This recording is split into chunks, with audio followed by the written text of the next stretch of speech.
ठीक है, अभी क्या है, पहले हम देखते हैं volume correction.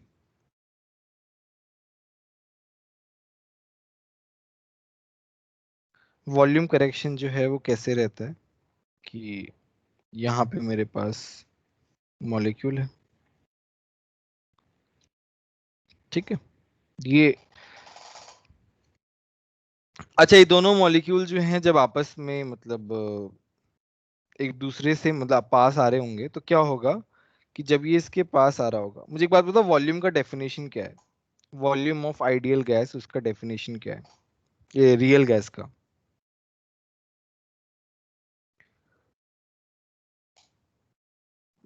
Sir volume of space जिसमें कंटेनर मॉल माइनस मॉलिक्यूल्स। हाँ, बेसिकली मॉलिक्यूल्स को कितना स्पेस मिल रहा है इधर उधर जाने के लिए, space between gaseous molecules to roam around. तो जब ये रोम अराउंड करेगा तो, बट यहाँ पे क्या दिक्कत है ना, यहाँ पे एक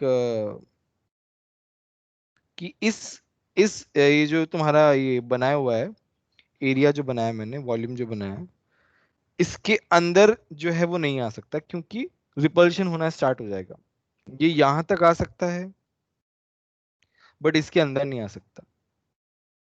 क्यों नहीं आ सकता? क्योंकि उसके अंदर जैसे आएगा वैसे रिपल्शन होना स्टार्ट कर देगा, तो इसका मतलब वो यहां तक ही आ सकता है, ठीक है। तो इसका मतलब जो मॉलिक्यूल्स जो हैं उनका वॉल्यूम तो हमें हटाना ही पड़ेगा, क्योंकि वो मॉलिक्यूल तो जब वो रोम अराउंड करेगा तब वो मॉलिक्यूल वो वॉल्यूम आएगा ही आएगा, उसको हमें हटाने हटाना है। बट यहाँ पे एक और चीज आ गई कि थोड़ा सा एडिशनल जो वॉल्यूम है वो भी हटाना पड़ेगा, हर एक मॉलिक्यूल को सराउंड जो कर रहा है उसको भी हमें हटाना पड़ेगा।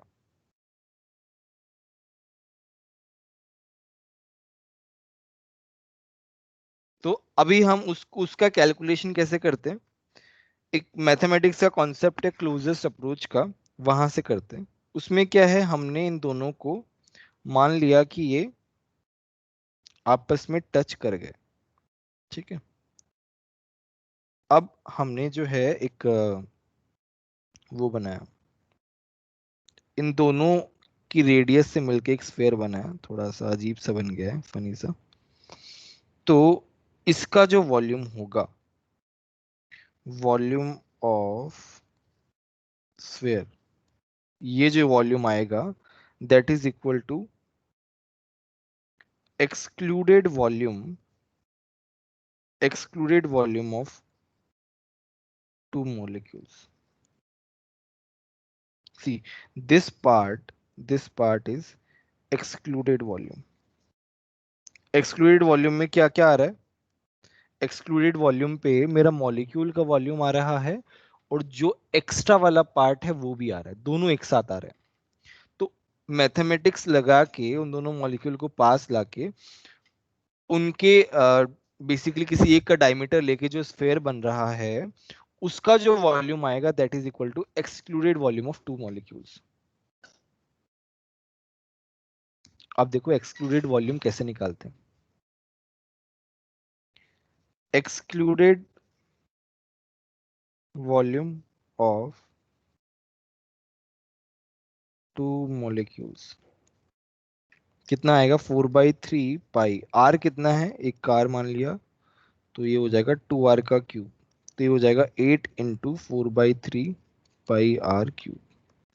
यहाँ पे हम इसको क्या बोल देते हैं, इसको बोलते हैं स्मॉल v, तो ये मेरा क्या हो गया, 8v हो गया। ये टू मॉलिक्यूल्स के लिए आया। Now excluded volume of one molecule, क्योंकि हम एक मॉलिक्यूल के रिस्पेक्ट में निकालना है, वो क्या हो जाएगा, 4v, ठीक है। एक मॉलिक्यूल के लिए आ गया। अब हम किसके लिए निकालेंगे, Na मॉलिक्यूल के लिए, तो वो क्या हो जाएगा, 4v × n। ये किसके बराबर होता है, ये होता है b के बराबर। हमारा नया कांस्टेंट आ गया। अब देखो तुम्हारा जो जेई मीन का क्वेश्चन पूछा था ना वो यहीं पे पूछा था, कैसे पूछा था, ये हो जाएगा 4 × v कितना हो गया, 4/3 pi r cube into n is equal to B. R यहाँ से क्या हो गया, 3b/16 पाई n a कुछ इस तरीके से पूछा था, एग्जैक्टली मुझे याद नहीं है, बट आई थिंक यहाँ कहीं से कोई रिलेशन आया था। तो इस तरीके से पूछा था, रेडियस को बी की टर्म्स में पूछा था। तो अब तो तुम्हें ये नहीं आता, डेरिवेशन नहीं आता, तो कैसे करोगे इसका पार्ट? ठीक है, ये पूछा था, इसी तरीके का था मतलब। और मेरा बी आ गया। For N moles, for N moles मैं क्या लिखूंगा, एन बी। तो अब मेरा फाइनली मेरा वॉल्यूम क्या आ गया, वॉल्यूम वो क्या आ गया, V minus N B. V क्या है, मेरा टोटल वॉल्यूम है कंटेनर का, और ये एन बी को हमने एक्सक्लूड कर दिया। तो मेरा अभी इक्वेशन क्या बन गया, pressure V minus N B is equal to N R T. P क्या आ गया, N R T upon V minus N B, इस तरीके से आ गया। प्रेशर में भी करेक्शन नहीं किया हमने, केवल वॉल्यूम में करेक्शन किया। अब बताओ किसी को डाउट है क्या वॉल्यूम करेक्शन में, कहीं पे भी? सर हाँ हाँ बोलो। सर वो हमने 2 मॉलिक्यूल के लिए क्यों निकाला? वो 2 मॉलिक्यूल के लिए कैलकुलेट होके आता है, मैथमेटिक्स वाला कॉन्सेप्ट है यहाँ पे। मैथमेटिक्स लगाया, मैथमेटिक्स से बहुत बड़े वो थे, उन्होंने क्लोजेस्ट अप्रोच वाला कॉन्सेप्ट लगाया था कुछ मैथ्स का, वहां से उन्होंने बोला था ये सब। Okay sir. और किसी को डाउट है तो बताओ।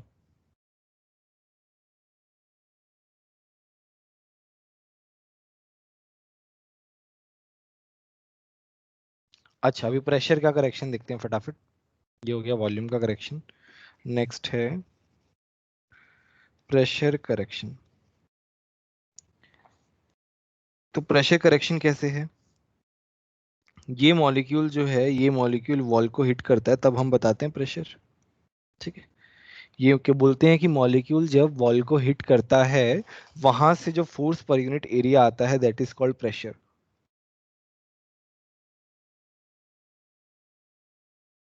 वही है ना प्रेशर का डेफिनेशन तो। ठीक है, अब ये ऊपर जा रहा है, इधर जा रहा है, जब ये जा रहा होगा तब जो मॉलिक्यूल हैं वो इससे पीछे से अट्रैक्ट कर रहे होंगे, जो मॉलिक्यूल है वो इससे पीछे खींच रहे होंगे, इजंट इट? फिर अट्रैक्शन फोर्स भी तो है, जब वो वॉल पे टकराने जाएगा तब पीछे से कुछ मॉलिक्यूल उसको खींचेंगे भी तो सही। तो जितना प्रेशर आना चाहिए, जितना प्रेशर आ रहा है, एक्चुअल में उससे कम प्रेशर आएगा। तो यहां पे मैं क्या लिख रहा हूं कि भाई प्रेशर जो है ना, रियल गैस का जो प्रेशर है वो कम होना चाहिए। तो मैंने यहाँ पे एक फैक्टर लगा दिया पी नॉट। पी नॉट जितना कम हो जाएगा, पी नॉट जो है, अब उसके बारे में देखते हैं। अब यहाँ पे दो चीजें हो रही है। तो molecules are going to hit the wall to create pressure. ठीक है, molecules are going to hit the wall, and at the same time other molecules are pulling it backwards। दो फोर्स एक साथ लग रहे हैं, वो आगे जा रहा है और वो पीछे भी आ रहा है। ठीक है, अगर हम इस एक मॉलिक्यूल के रेस्पेक्ट में देखें तो इसको पीछे कितने मॉलिक्यूल्स खींच रहे हैं, उसका कॉन्सेंट्रेशन क्या है। देखो हम प्रेशर की बात कर रहे हैं, तो pressure is directly proportional to concentration, काफी बार देखा है। P equal to C R T होता है, P is directly proportional to C। तो यहाँ पे हमने ये उन मॉलिक्यूल्स का कॉन्सेंट्रेशन लिया है जो उस एक मॉलिक्यूल को पीछे खींच रहे हैं। सर हाँ हाँ बोलो। सर यहाँ पे प्रेशर बढ़ नहीं जाएगा? वो वॉल पे भी जा रहा है और पीछे भी नहीं अट्रैक्टिव फोर्स हो रहा है नहीं तो। नहीं, टकराएगा वो वॉल से ही। बट पहले मान लो 25 एनर्जी थी, 25 एनर्जी लेके जा रहा है, बट पीछे खींचने की वजह से उसका 0.5 खत्म हो गया। तो अभी वो कितनी एनर्जी से जाएगा, 24.5 वाली एनर्जी से जाएगा। तो उसका एनर्जी ओके जो है वो सर, कम हो हाँ। गया। तो कम होगा ना। Yes sir. तो अभी ये वो मॉलिक्यूल है जो पीछे से खींच रहे हैं, उसका concentration, but at the same time this process is happening simultaneously. So at the same time the molecules are going to hit the wall as well. तो ये जो ओवरऑल जो डिडक्शन आ रहा है, ये दोनों टाइप के मॉलिक्यूल्स का कंसंट्रेशन है, और साइमल्टेनियसली हो रहा है, तो we have to multiply. Basically. तो ये मेरा पी नॉट क्या आ जाता है, पी नॉट आ जाता है इज इक्वल टू ए। ए तुम्हारा, क्योंकि हर एक मटेरियल का अलग अलग अट्रैक्शन फोर्स होता है, तो ए जो है वो मटेरियल पे डिपेंडेंट, मटेरियल एज इन जो भी तुम गैस ले रहे हो उसके ऊपर डिपेंडेंट है। A N square upon V square. तो प्रेशर क्या हो जाएगा, N R T upon V minus N B minus A N square upon V square. इस तरीके से आ जाएगा। बोलो समझ में आया कि नहीं आया? ये तुम्हारा क्या हो गया, वॉन्डरवॉल इक्वेशन हो गया।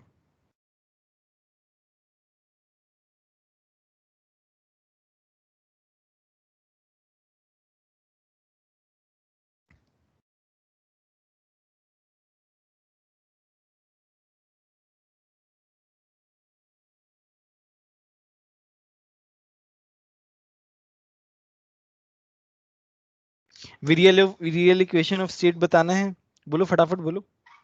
इसके बाद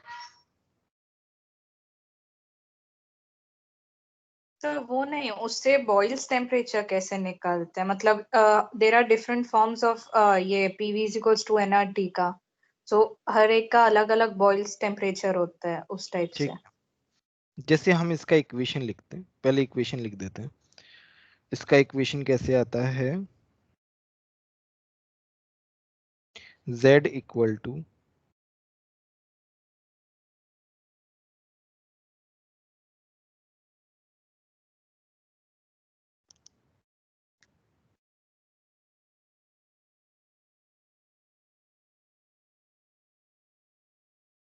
अलग अलग फॉर्मेट में लिखा जाता है, जैसे मेरा ये वाला फॉर्मेट है, ठीक है। तो यहाँ पे b क्या है, दिस इज सेकेंड वेरियल कोफिशिएंट, हम ऐसे बोलते हैं। c क्या है, थर्ड वेरियल कोफिशिएंट। 1 क्या है, फर्स्ट वेरियल कोफिशिएंट। इस तरीके से आता है। अगर हम इसको और अच्छे से देखें, तो खैर इसका पूरा डेरिवेशन है, वो तो तुम लोग देख लेना, ये इस तरीके से होता है।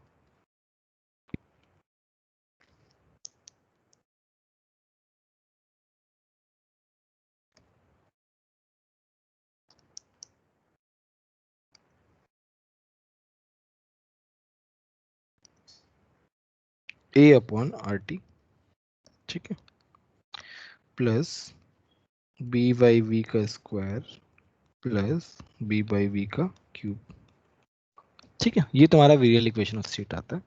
नाउ बी बाई वी जो है is very very less than 1।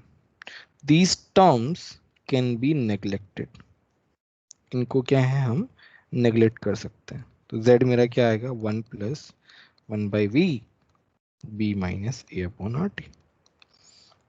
Boils temperature क्या होता है बताओ, क्या होता है बॉयल्स टेम्परेचर?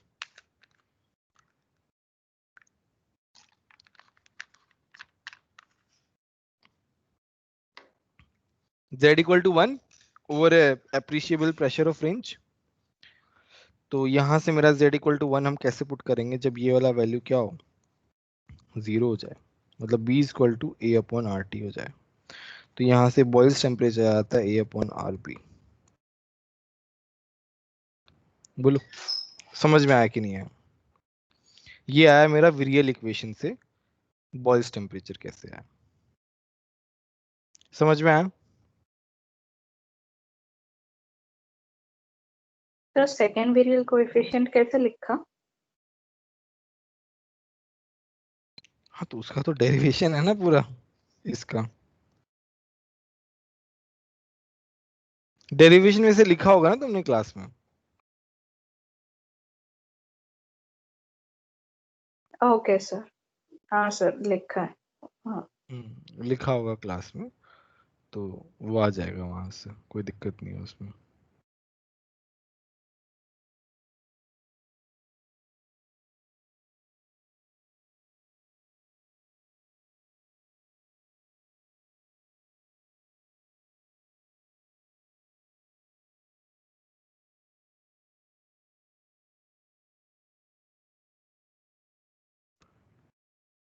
और बोलो इसमें और कहाँ पे डाउट है तुमको, कौन सा पार्ट तुम्हें, अच्छा पेलोड वाला जो है ना वो रह गया यार, पेलोड वाला ध्यान ही नहीं रहा, पेलोड वाला करते हैं।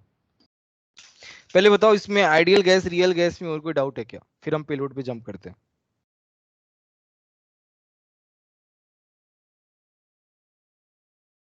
अच्छा अभी जैसे मान लो ये तुम्हारा Z है, ये तुम्हारा क्या है, प्रेशर है। बॉयल्स टेम्परेचर की बात आई तो मैं बता रहा हूँ कि मान लो बॉयल्स टेम्परेचर तो एक पर्टिकुलर प्रेशर रेंज पे होता है ना, तो वो थोड़े प्रेशर रेंज के लिए ही वैलिड होता है। बट अगर हम ज्यादा प्रेशर बढ़ाएंगे तो वो आइडियल नहीं रहता है, उसमें क्या रहता है ग्राफ, थोड़ी देर तक तो 1 रहता है और फिर जैसे ज्यादा प्रेशर बढ़ाने लग जाएंगे तो वैसे हो जाएगा इस तरीके से। तुम्हारा ग्राफ कैसा आ जाएगा, इस तरीके से आ जाएगा। ये है at Boyle's temperature if pressure is increasing, उसका ग्राफ है ये, ठीक है, ये इस तरीके से आता है।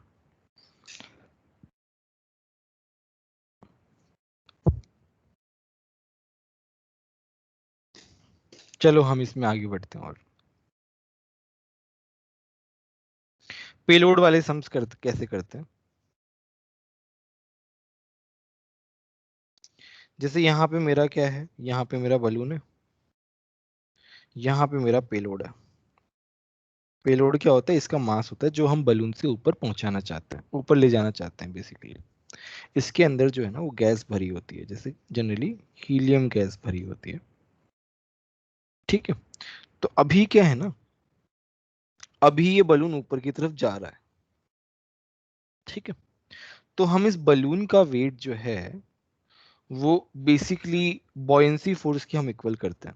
हम क्या बोलते हैं कि ये बलून ऊपर कब तक चलता जाएगा, जब बलून जो है बॉयंट फोर्स के इक्वल या उससे कम हो, तभी वो ऊपर जाता जाएगा। इसका जो वेट है in total weight, that should be less than और इक्वल टू बॉयंट फोर्स। तो मैं यहां पे लिख रहा हूं equation, weight of balloon plus weight of इसके अंदर जो गैस फिल्ड है प्लस वेट ऑफ पेलोड जो तुमने लटका रखा है, ठीक है। ग्रेविटी जो है दोनों साइड से कैंसिल आउट हो जाती है, is less than equal to buoyant force. एक मिनट, पॉइंट का स्पेलिंग ई आता है आगे, बॉयंट फोर्स, ठीक है, ऐसे रहता है। अब देखो वेट ऑफ बलून जो है ना काफी सारी जगह नेग्लेक्टेड भी होता है, हमेशा जरूरी नहीं है कि वो देगा ही वेट ऑफ बलून, कभी कभी वो नेग्लिजिबल भी बनेगा तो उसको हटा देंगे उस केस में। और हम क्या करते हैं, मिनिमम कंडीशन के लिए इक्वल ले लेते हैं, ठीक है। अभी इसके ऊपर एक सम करते हैं क्योंकि इसमें कॉन्सेप्ट इतना ही है और कुछ नहीं है, तो एक छोटा सा सम कर लेते हैं। अच्छा इसमें बॉयंट फोर्स जो है वो कैसे लिखना बता देता हूँ। बॉयंट फोर्स जो है बेसिकली वो एयर जो है वो कितना डिस्प्लेस हो रहा है उसके ऊपर है।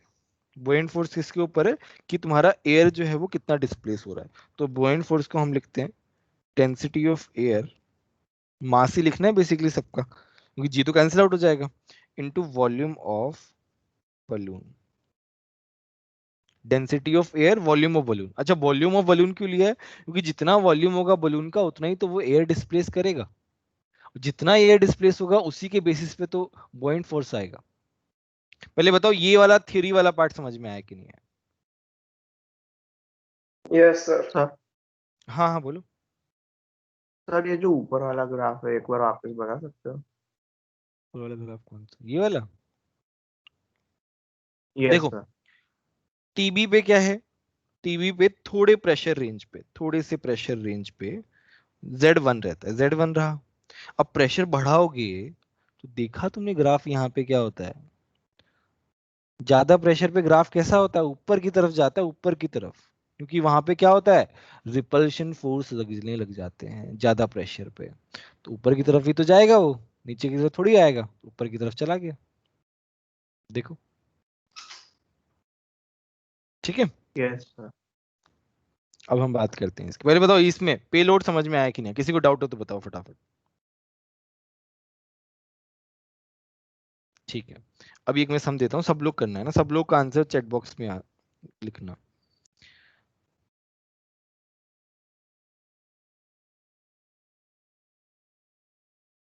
A balloon of diameter 20 meter weigh 100 kg. Calculate mass of payload when it is filled with He at 1 atm and 27 degrees centigrade. Density of air दिया हुआ है 1.2 kg पर मीटर क्यूब। केजी पर मीटर क्यूब है, ध्यान रखना।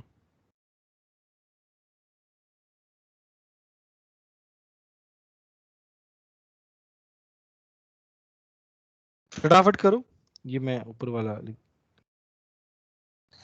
Sir थोड़ा ऊपर करो ना पेज। ये क्वेश्चन ऊपर वाला लिखना है क्या, ये वाला? नहीं सर, मैं वो पेलोड वाले की बात कर रहा था वो। हाँ ठीक है, ये वाला फटाफट करो सब लोग।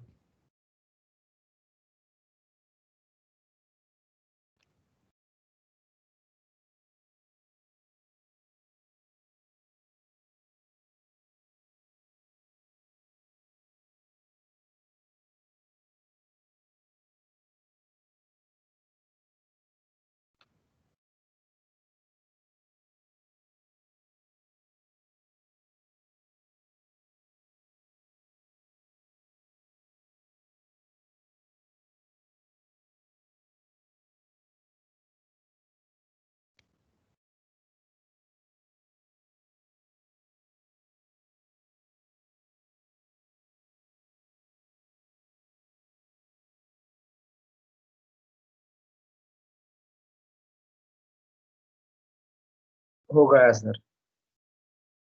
इतनी जल्दी हो गया? सर वो किया हुआ ही है पहले, तो इस टाइप का किया हुआ ही है, तो प्रोसीजर पता है, तो सिर्फ वैल्यू ही तो रखनी है। इलेवन तभी किया ये क्वेश्चन तो सेम ऑलमोस्ट। कितना आंसर आया तुम्हारा? 4245 समथिंग है इंटू, हाँ 4245 kg। अच्छा, वॉल्यूम ऑफ बलून कैसे निकाला? 4/3 पाई आर क्यूब। और आर का वैल्यू क्या डाला? सर आर आर का वैल्यू डायमीटर 20 दिया है, तो रेडियस 10 हो जाएगा, इंटू 100 करेंगे। इंटू 100 क्यों करेंगे? सर वो पर केजी है ना, तो टोटल मास 100 kg है, तो इंटू 100 करना पड़ेगा ना। मास को वॉल्यूम से क्यों मल्टीप्लाई करोगे? सर तो फिर मुझे याद है तब तक ऐसे ही किया था हमने 11।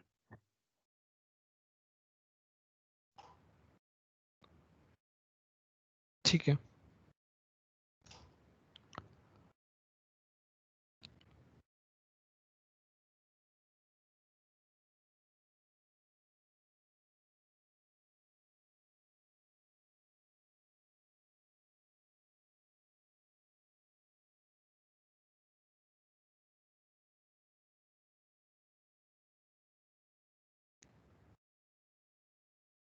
सर हीलियम का मास 4 होता है ना?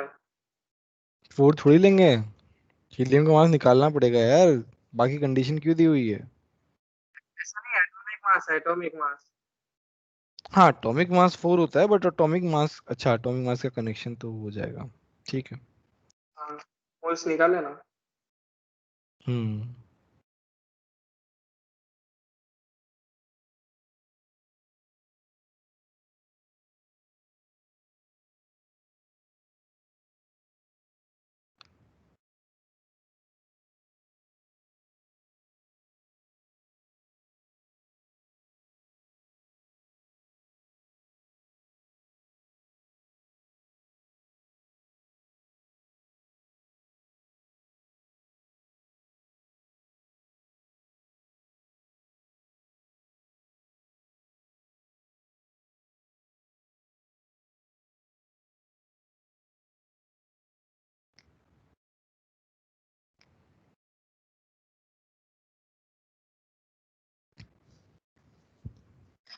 सर हम्म भी वो नोट्स भी मैंने वेरीफाई किया ना, तो सेम ही क्वेश्चन है, पर उसमें भी कोई लॉजिक नहीं लिखा, इंटू 100 क्यों किया, उसमें कोई लॉजिक नहीं लिखा मैंने उसका।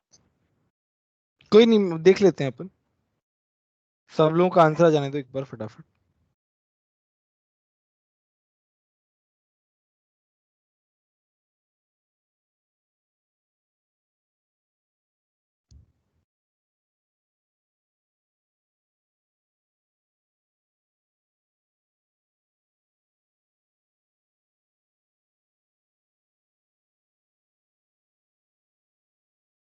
सर 40,000 के आसपास आ रहा है। हाँ चलो कर ही लेते हैं फटाफट। खैर तो डायमीटर 20 है, तो मेरा वॉल्यूम कितना आएगा? वॉल्यूम मेरा आएगा, volume of balloon is 4/3 pi R, कितना है 10 क्यूब, तो ये हो जाएगा 4000 पाई/3, ये आ गया वॉल्यूम मेरा। ठीक है, तो अभी हम वॉल्यूम आ गया, पीवी इक्वल टू एनआरटी से हमें वो भी तो निकालना है, क्या नाम है, पीवी इक्वल टू एनआरटी से हमें हीलियम का मास भी तो निकालना है, हीलियम गैस जो उसके अंदर है, तो प्रेशर 1 है, वॉल्यूम मेरा कितना है, अच्छा ये वॉल्यूम मीटर क्यूब में है, लीटर में लेना पड़ेगा, तो ये हो जाएगा 4 पाई बाई यही 3 मिस्टेक हो गई। 10⁻⁶ लीटर। एन मुझे तो मास से निकालने से मतलब है, ये हो गया 4, आर कितना हो गया 1/12, 300, तो यहाँ पे मास कितना आ जाएगा 25, यार ये इतना कैलकुलेशन, ये हो जाएगा 4 इंटू 10⁻⁶ इंटू पाई 3 इंटू 25, तो ये हो जाएगा 4 इंटू 10⁻⁴ 16 पाई 10⁻⁴ अपॉन 3, ये मेरा मास आ गया। अब मुझे क्या करना है, mass of balloon plus mass of helium gas plus mass of payload is equal to density of air into volume of balloon.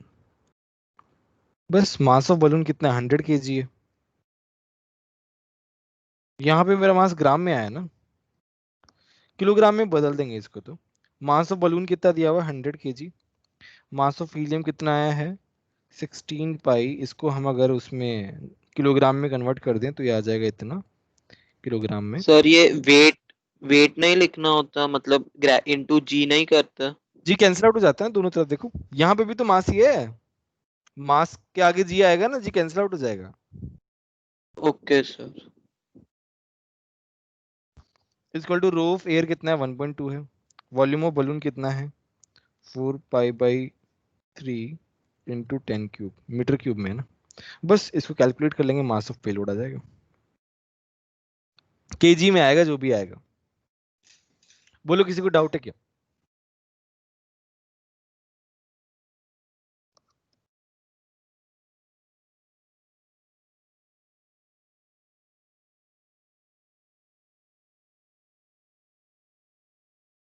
ना सर सर। फाइनल आंसर क्या है? 604 है, 604.3।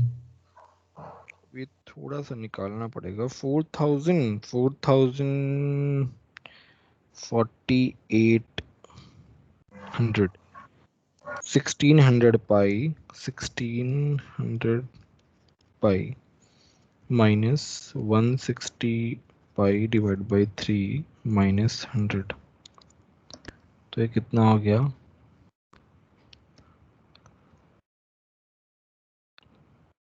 460/3, ये हो जाएगा 150 पाई 160 के आसपास, ये हो जाएगा 14, इतना कुछ आएगा अप्रोक्सीमेटली, नहीं नहीं नहीं गड़बड़ किया है कुछ,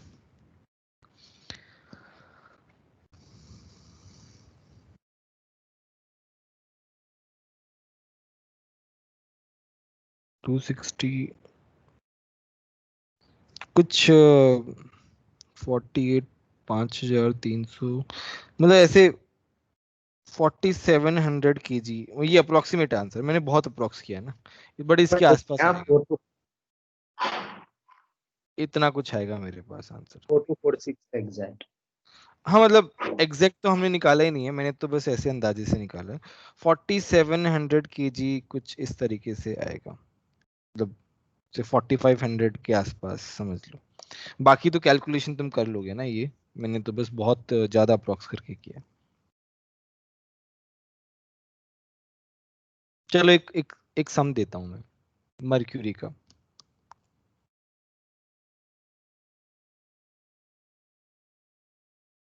तुम्हारे पास क्या है, ये तुम्हारा ये लेवल है, यहाँ पे तुम्हारे पास थोड़ा सा मैं अंगुल,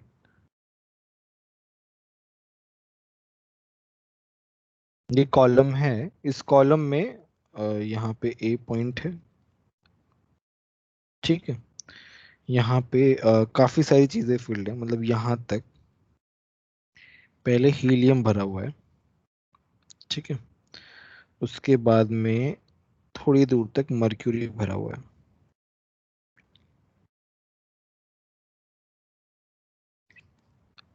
ठीक है। थोड़ी दूर तक N2 भरा हुआ है, ये मेरा N2 है।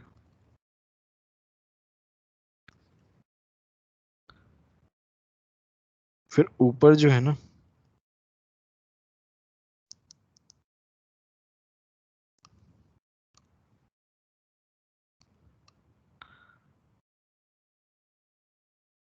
यहाँ पे वाई लिक्विड भरा हुआ है, यहाँ पे वाई लिक्विड भरा हुआ है। तो हीलियम गैस का जो प्रेशर है वो है 0.3 atm। ये जो कॉलम का हाइट है दैट इज 20 सेंटीमीटर। इस गैस का जो प्रेशर है दैट इज 0.1 atm। इसका जो हाइट है दैट इज 10 सेंटीमीटर।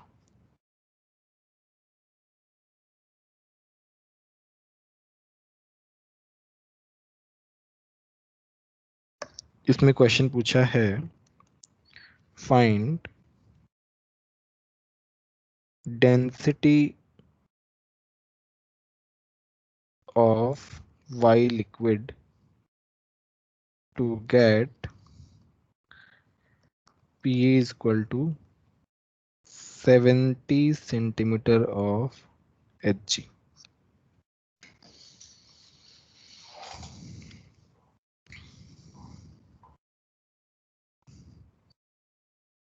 समझ में आया क्वेश्चन, ये बताओ पहले तो, आया कि नहीं आया समझ में। Yes sir.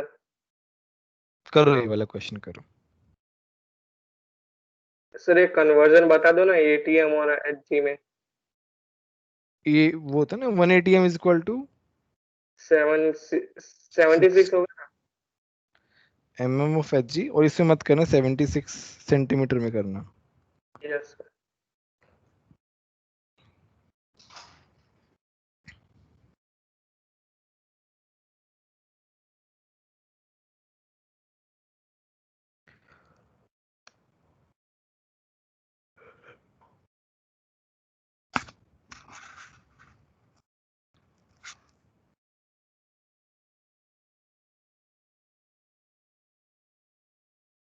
अच्छा रो ऑफ Hg, हाँ चाहिए हो सकता है। रो ऑफ Hg होता है 13 ग्राम पर ml।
सर 26.5।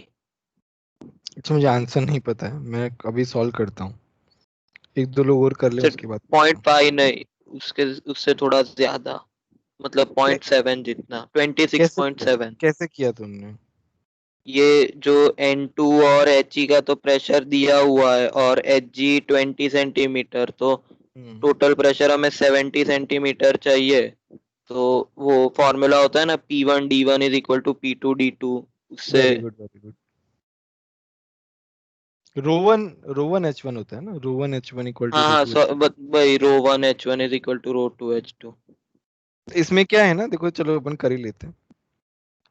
तो यहाँ पे जो प्रेशर है वो ऊपर से जितना प्रेशर आ रहा है उसके बराबर होना चाहिए। तो PA should be equal to pressure of helium, pressure of mercury, pressure of N2, pressure of Y, तीनों से बराबर आना चाहिए।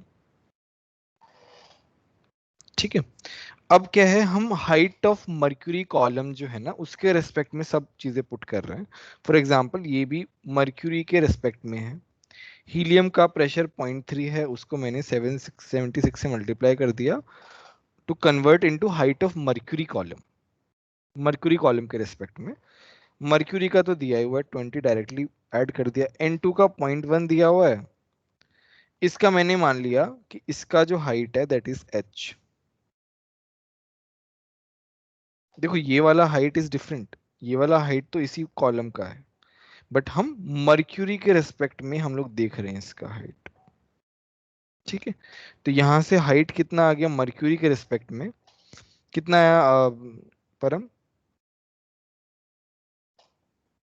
सर 50.4 आ रहा था मेरा, तो वो बाकी का 19.6 रहना चाहिए। एक मिनट, कुछ तो गड़बड़ लग रही है मुझे। 0.4 इंटू 76 प्लस 20, 50.4 माइनस 70, अच्छा 19.6। अच्छा तुम ये बता रहे थे 19.6, ओके। तो हाइट ऑफ मर्क्यूरी कितना आ गया इसका? 19.6 आ गया। अब हाइट ऑफ मर्क्यूरी का हम यूज कैसे करते हैं, हमारे पास फॉर्मूला होता है फॉर एनी लिक्विड। तो rho of Y into height of Y is equal to rho of mercury into height of mercury. ये वाला फॉर्मूला लगा देंगे क्योंकि मर्क्यूरी की हाइट में कन्वर्ट करने के लिए हम इसी तरीके से करते हैं। तो इसका रो हमें निकालना है, हाइट कितना है 10 है, रो ऑफ मर्क्यूरी कितना है 13.6 है, इसका हाइट कितना आया है 19.6। तो रो ऑफ वाई कितना आया यहां से?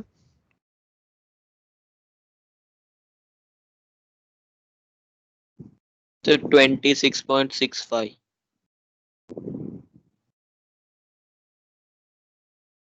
26.65, वेरी गुड वेरी गुड, सही आंसर है 26.65 मेरे पास आ गया। ठीक है ना, ऐसे क्वेश्चन आ सकते हैं एग्जाम में।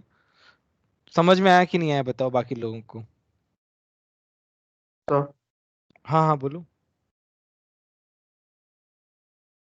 सर बोलो वो बोलो, पी जल्दी ए बोलो। सर वो P A equal to P H E plus P H G वो सब कैसे ग्रेविटी, निकालना? ग्रेविटी देखो यहाँ पे जो फोर्स है किसके बराबर है? इसके ऊपर जितना फोर्स लग रहा है उसके बराबर ही तो है। फोर्स ही तो बैलेंस कर रहे हो तुम। जैसे तुम्हारे हाथ में मैं कुछ भी रख दूं तो यहाँ पे वेट कितना होगा? तुम्हारे हाथ पे जो वेट रखा है उसके बराबर ही तो होगा। इस पॉइंट पे वही, ये भी बस यही तो बोला है कि एक पे जो प्रेशर लग रहा है कितना लग रहा है, इतना लग रहा है, तो वो किसके बराबर होगा? ऊपर जितना प्रेशर लग रहा है सबका एडिशन। सर हाँ हाँ बोलो। सर वो डेंसिटी इंटू एच करते हैं वो पूछ रहा था मैं, वो क्यों इधर करेंगे? अच्छा अच्छा, ये देखो देखो मान लो, जैसे मान लो मैंने मेरे मेरे पास क्या है, हमारा P इक्वल टू 1 atm कैसे है बताओ। हमने क्या किया, मर्क्यूरी का कॉलम रखा, मतलब मर्क्यूरी भरा है और यहाँ पे टेस्ट ट्यूब रखा। तो यहाँ पे मर्क्यूरी 1 atm के रेस्पेक्ट में कितना ऊपर गया? 76 सेंटीमीटर गया। ठीक है। अब मान लो मैंने लिक्विड एक्स रखा, ये क्या है? लिक्विड एक्स है। अब मैंने यहाँ पे वो कॉलम रख दिया। अब एक्स कितना गया? एक्स लेक्स से वाई सेंटीमीटर गया है। ठीक है, बट मैं जो क्वेश्चन सॉल्व करता हूं वो तो इसके रिस्पेक्ट में करता हूं, इसके रिस्पेक्ट में थोड़ी ना करता हूं। तो मुझे इसके रिस्पेक्ट में निकालना है, तो मैं क्या करूंगा कि भाई दोनों से प्रेशर जो है बराबर आ जाए, तो rho Y G H Y is equal to rho H G G H H G. दोनों का प्रेशर बराबर आएगा तभी तो हम मर्क्यूरी के रिस्पेक्ट में हाइट निकाल पाएंगे। भाई इसके रिस्पेक्ट में अगर 5 है तो मर्क्यूरी के रिस्पेक्ट में 6 भी हो सकती है, 4 भी हो सकती है, तो हमें मर्क्यूरी के रिस्पेक्ट में निकालना है। तो मर्क्यूरी के रिस्पेक्ट में हाइट निकालने के लिए हमारा ये वाला फॉर्मूला होता है, rho Y H Y equal to rho H G H H G. हमें क्या निकालना है, हमें ये निकालना है। बात समझ में आई? हम मर्क्यूरी के रिस्पेक्ट में निकालना चाहते हैं, और क्योंकि हमारा मर्क्यूरी के रिस्पेक्ट में ही प्रेशर पुट होता है और कोई प्रेशर पुट होता ही नहीं है ना। और हाइट ऑफ मर्क्यूरी निकालने का क्या है, यहां से निकालते हैं। बोलो समझ में आया कि नहीं है? किसी को डाउट हो तो बताओ। हाँ। खत्म। अच्छा, अभी नेक्स्ट क्लास में एक बार हम लोग सर वो एंड्रयूज आइसोथर्म रहेगा ना? अच्छा, वो रह गया क्या? वैसे खैर इतना मुश्किल नहीं है, वो कल 5-10 मिनट में स्टार्टिंग समझा देंगे। अच्छा आज ठीक है, FTS 9 हो गया ना तुम्हारा एडवांस वाला 48 आवर। अच्छा एक बात बताओ यस मुझे, सर। मेंस का विंडो 48 आवर्स का रहता है, और नहीं एडवांस का 48 आवर्स का रहता है और मेंस का 24 आवर्स का रहता है क्या? 48 ही रहता है दोनों का। दोनों का 48 रहता है, ठीक है। तो हम कल जो है, पहले तो AITS बचा हुआ है वो आज नहीं हो पाया, और दूसरा हम FTS 9 और एक वो एंड्रयूज आइसोथर्म जो है ना, याद दिला देना पर हमें ना मुझे, मैं करवा दूंगा कल, ठीक है। हाँ सर। कल हम ट्राई करेंगे कि FTS 9, अच्छा 11 तक है ना हमारे पास टाइम, ठीक है ठीक है, हम कर लेंगे डिस्कस, इतना वो नहीं है, लोड नहीं है, ठीक है। और भी किसी को कोई डाउट हो ना